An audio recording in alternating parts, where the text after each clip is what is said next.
Olá, eu sou Marcos Tambassia, sou professor de endocrinologia na Unicamp. Estou aqui para apresentar alguns conceitos com relação à diabetes, desde definição, classificação e diagnóstico dessa doença. O primeiro problema é o que significa a palavra diabetes.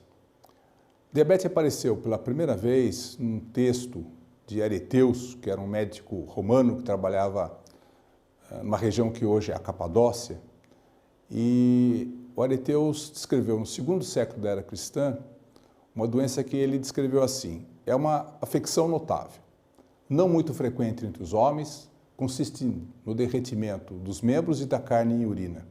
Por quê? Porque essa doença consiste com um quadro de perda de peso importante e com uma situação em que o paciente acaba urinando muito e bebendo muita água. E que os pacientes não param de urinar, sendo o fluxo incessante como a abertura de aquedutos. Naquela época, os romanos utilizavam muito esses aquedutos para levar água em distância muito longa, então era uma situação que eles estavam bastante familiarizados. Ele falou também que o paciente tem a vida curta. Provavelmente essa doença, esse tipo de diabetes que Areteus estava descrevendo era o diabetes do tipo 1. E para mim a doença lembra a diabetes. Diabetes em grego quer dizer sifão. Por exemplo, quando a gente vai tomar café na garrafa térmica e aperta o botãozinho em cima e o café sai de baixo e sai por cima, isso é um sifão. Ele pega a água, o café de um lugar e leva para o outro. E os romanos utilizavam um sistema de sifão para levar a água em cima dos aquedutos para poder levar a longa distância. Então eles conheciam muito bem o processo também de aquedutos e era isso, a água entrava de um lado e saía do outro. Então ele lembrou isso no paciente com diabetes porque o líquido não permanece no corpo, mas usa o corpo como um reservatório. Quer dizer, o quadro clínico lembrava o fato de urinar muito e ter muita sede, ou seja, a água não ficava no corpo.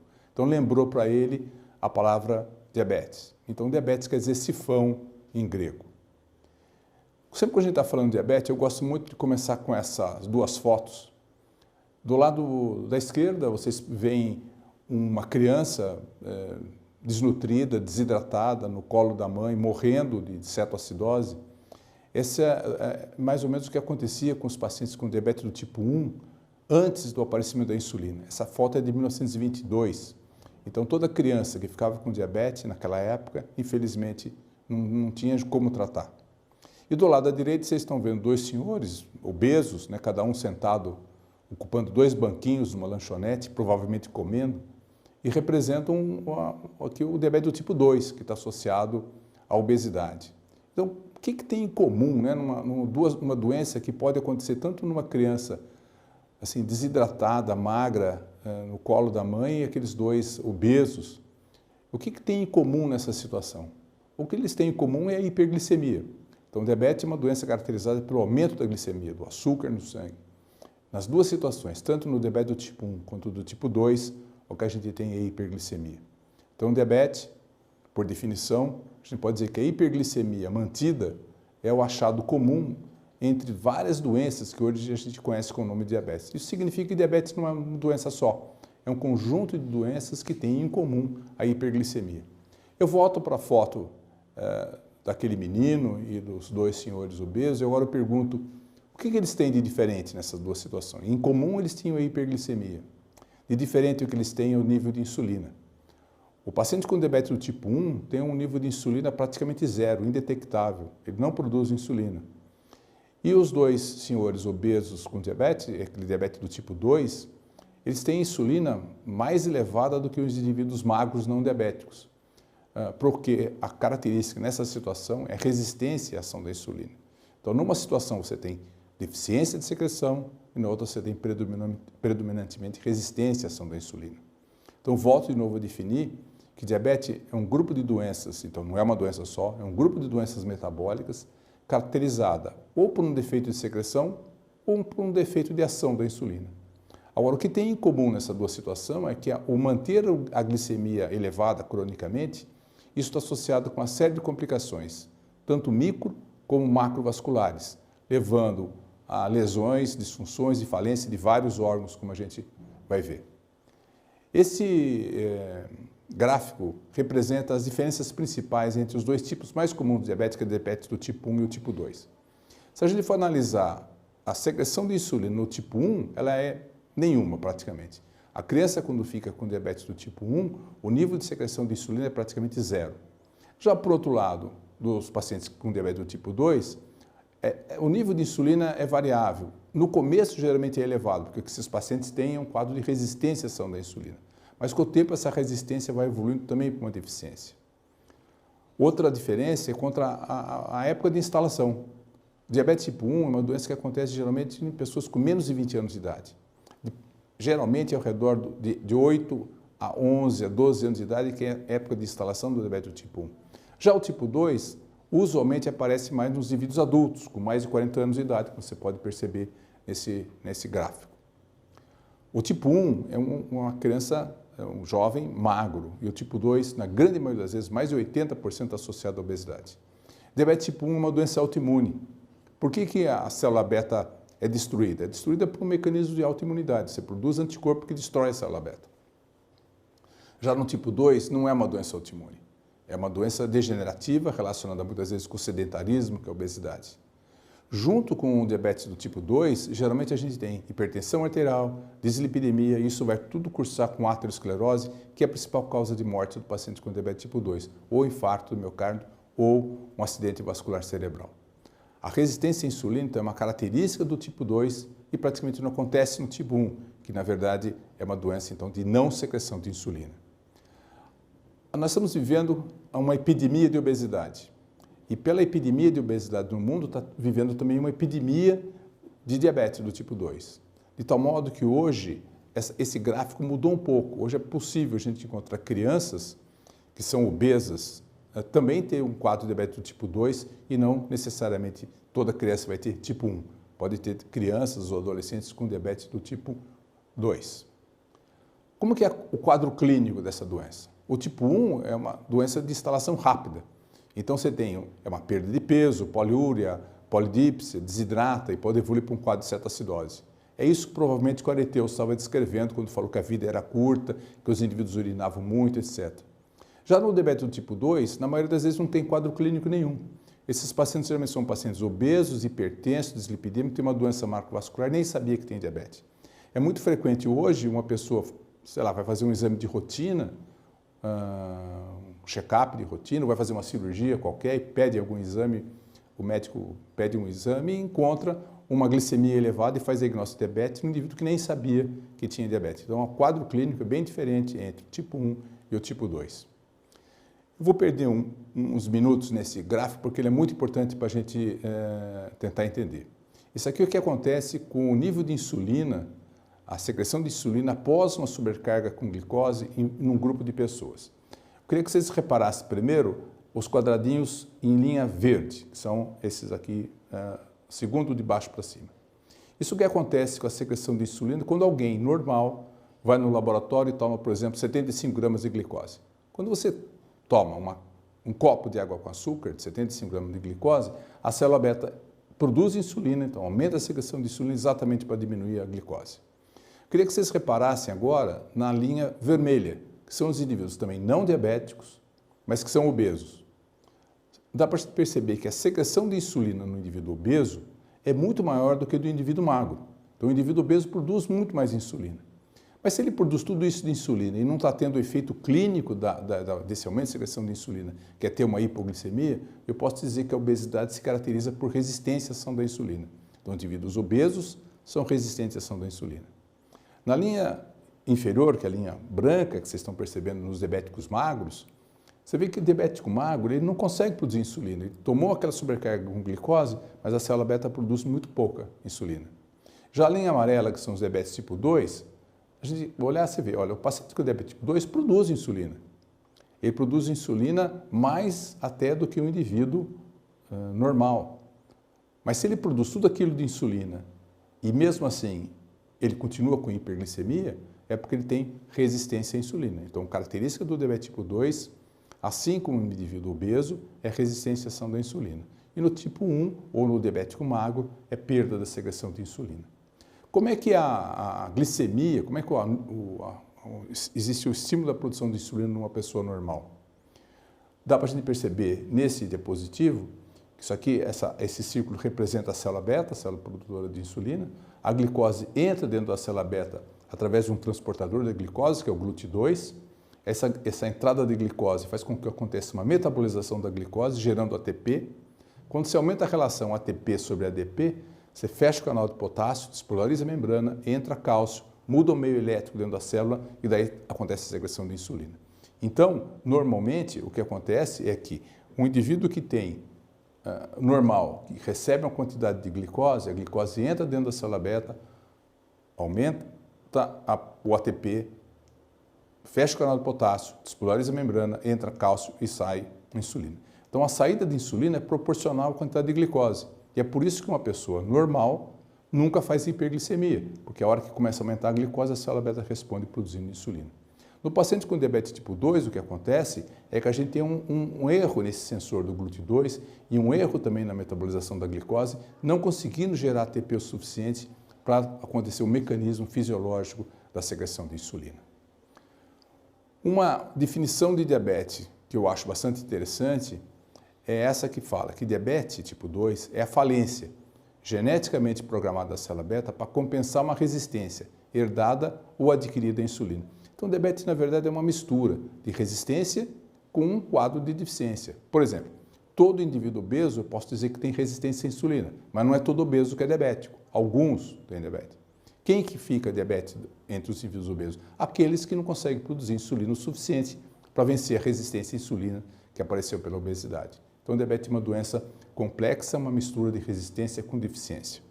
Assim, por uma predisposição genética, por fatores ambientais como sedentarismo, por exemplo, e acabar levando à obesidade, a obesidade leva à resistência à insulina. Mas se você tem uma célula beta boa, a célula beta compensa, produz mais insulina e vence a resistência à insulina. Por outro lado, se a célula beta já for deficiente, por exemplo, herdou geneticamente uma dificuldade da célula beta, ela não consegue compensar, existe uma diminuição então da secreção de insulina, aparece o pré-diabetes e depois o diabetes do tipo 2. Então, dá para a gente perceber nesse diapositivo que a secreção de insulina é variável. Ela vai aumentando antes do indivíduo ficar com diabetes, mas depois ela é progressivamente diminuindo. Então, um paciente com diabetes tipo 2, depois de muitos anos de diabetes, também vai manifestar algum quadro de deficiência de secreção de insulina. A prevalência de diabetes no mundo muda dependendo de cada região. Dá para a gente perceber nesse diapositivo interessante que em alguns países você tem muito mais pacientes diabéticos do que em outros. Dá para a gente perceber, por exemplo, nessas comunidades na África, na China, a prevalência de diabetes é pequena. Por outro lado, entre os índios Pima nos Estados Unidos, a prevalência é muito mais elevada. Isso por quê? Porque existe uma variabilidade muito grande de diabetes, porque primeiro tem variação étnica, segundo que tem variação de peso, segundo que tem variação de atividade física. Então, por exemplo, quando você tem mais obesidade, mais sedentarismo, aumenta a incidência de diabetes. No Brasil foi feito um censo de diabetes no final dos anos 80 e foi publicado em 93. Isso aqui foi para um tipo censo do IBGE, que sorteava os domicílios e faziam a pesquisa nas pessoas que moravam naquela casa. Isso mostra que a prevalência de diabetes no Brasil deu 7,6% naquela época, variando um pouquinho de cada região para outra, sendo que o Sul tem uma prevalência um pouquinho maior de diabetes. Mas, mais recentemente, foi feito um censo em Ribeirão Preto, foi feito um censo aqui em São Carlos, no interior de São Paulo, e a prevalência é muito maior do que 7,6%. Hoje a gente está falando uma prevalência ao redor de 11% a 12% da população no Brasil, população adulta no Brasil, tem diabetes do tipo 2, ou seja, nós devemos ter algo ao redor de 15 a 16 milhões de pessoas no Brasil que têm diabetes. Nesse slide, nesse diapositivo, a gente pode dar ter uma ideia da prevalência de diabetes que teve agora no começo dessa década. Então, a gente pode perceber que na América Latina nós temos mais pacientes diabéticos do que na América do Norte. É lógico que a África também tem uma quantidade enorme de pacientes com diabetes, mas aqueles 138 milhões, aquilo lá inclui China, inclui Índia, que são obviamente, regiões muito densamente, com muita gente morando. Então, dá para a gente perceber como a quantidade de pacientes com diabetes no mundo muda um pouquinho também, dependendo de cada região. Esse aqui é um outro slide da América Latina para dizer como é que vai ser a expectativa de pacientes com diabetes nos próximos anos. O que dá para a gente perceber? Isso aqui é um slide da Federação Internacional de Diabetes. Dá para a gente perceber que o Brasil, em 2007, segundo os dados da EDF, a gente tinha uma prevalência ali de mais ou menos 6%. Em 2025 vai ser 11 e tantos por cento, 11,4%. Ou seja, e se a gente for analisar todos os outros países, todos os países estão aumentando a prevalência de diabetes. É lógico que isso está muito relacionado com a mudança de estilo de vida, com a obesidade e com o sedentarismo. Essas são as características que fazem com que a gente veja essa tremenda variabilidade e, inclusive, esse aumento da prevalência de diabetes. A modernização do estilo de vida, a migração rural-urbana, que obviamente gera mudança na dieta, aparecimento da obesidade, a diminuição da atividade física, o estresse e também o próprio envelhecimento da população, está fazendo com que aumente a prevalência de diabetes. E a gente tem que respeitar também, obviamente, variações étnicas, populacionais, mas seguramente essa parte puramente comportamental de vida sedentária e obesidade são os fatores principais que estão fazendo esse grande aumento da obesidade. Como é que a gente classifica diabetes? Nós podemos classificar então o diabetes mais comum, como falei, é o diabetes do tipo 2, né? Mais de 90% das pessoas com diabetes têm diabetes do tipo 2, que é aquela doença relacionada com resistência à insulina, deficiência de secreção e que vai evoluindo para uma deficiência cada vez mais progressiva. E já o diabetes do tipo 1 é aquela paciente representada então por aquela criança, que eu mostrei no início da minha apresentação, que você tem uma destruição da célula beta, que acaba diminuindo a produção de insulina, então é uma doença autoimune. Existem outros tipos de diabetes relacionado com doenças endócrinas, com doenças genéticas e o diabetes gestacional. A gente não tem no Brasil dados de diabetes gestacional, mas se estima nos Estados Unidos que 140 mil mulheres ficam com diabetes por ano, só por causa de terem engravidado. Mas, felizmente, na maioria das vezes, pós a situação de gravidez, no pós-parto, existe a possibilidade dela regredir esse diabetes gestacional. Em alguns casos, esse diabetes se mantém também. Como é que nós fazemos o diagnóstico de diabetes, então? A glicemia normal hoje, aqui no Brasil, a gente classifica como glicemia menor do que 100 miligramas por decilitro, ou seja, o normal é até 99 miligramas por decilitro. E diabetes seria uma glicemia de jejum maior do que 126. Entre 100 e 126, ou até 125, é uma situação que nós chamamos de intolerância a carboidrato. É uma situação então intermediária entre o indivíduo normal e o paciente com diabetes. Todos os pacientes que têm uma glicemia entre 100 e 126 são candidatos a fazer uma curva glicêmica. E daí a gente analisa 2 horas depois da curva glicêmica quanto está o valor da glicemia. Se a glicemia ficou maior do que 200 no tempo 2 horas depois, ele também é classificado com diabetes. Então tem 2 jeitos de você classificar diabetes. Glicemia de jejum maior do que 126 ou glicemia ao acaso ou pós-sobrecarga com glicose maior do que 200. Agora, aqueles indivíduos que ficarem 2 horas depois da sobrecarga com glicose menor do que 140 são normais e aqueles que estão entre 140 e 200 são classificados então como intolerantes a carboidrato. Então esses são os critérios diagnósticos que a gente utiliza hoje para fazer diagnóstico de diabetes no Brasil. Então glicemia de jejum maior que 126, glicemia pós-sobrecarga maior do que 200, glicemia ao acaso maior do que 200 e os indivíduos intolerantes são divididos em 2 grupos. Aqueles chamados glicemia de jejum alterada, que só de jejum é que está alto e depois da sobrecarga está normal, e aqueles com tolerância à glicose alterada, que também está mais do que 140 e menor do que 200 depois de 2 horas. Isso, então, é a classificação de diabetes e de pré-diabetes aqui no Brasil. Nos Estados Unidos se usa também a hemoglobina glicada como critério diagnóstico, mas nós não utilizamos no Brasil devido à grande variabilidade de resultados de hemoglobina glicada por métodos diferentes no Brasil, então a gente não utiliza esse critério ainda de usar a hemoglobina glicada como critério diagnóstico, apenas nos Estados Unidos.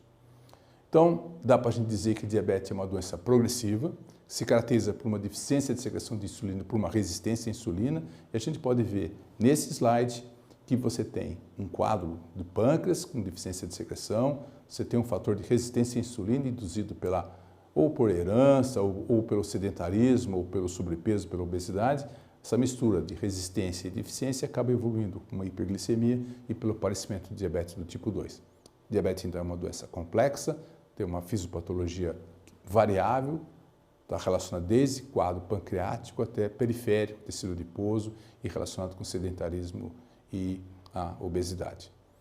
O importante, ao falar sobre diabetes do tipo 2, é que as metas de controle do diabetes, que vai ter, obviamente, outras palestras que vão tentar entrar nesse assunto, mas a gente não pode esquecer que, ao falar de prevenção de risco cardiovascular no paciente com diabetes, não adianta controlar apenas a glicemia. A gente controla a glicemia de jejum, a glicemia pós-prandial, o nível de hemoglobina glicada, mas também o nível de lípides, o nível o índice de massa corporal que não pode estar em excesso, tem que tratar a pressão arterial, tem que tratar a resistência à insulina, por exemplo, com aumento da atividade física e perda de peso, e obviamente esses pacientes não devem fumar. Então, para a gente conseguir prevenir as complicações do diabetes, não adianta controlar apenas a glicemia e tem que controlar todos esses outros fatores. Muito obrigado.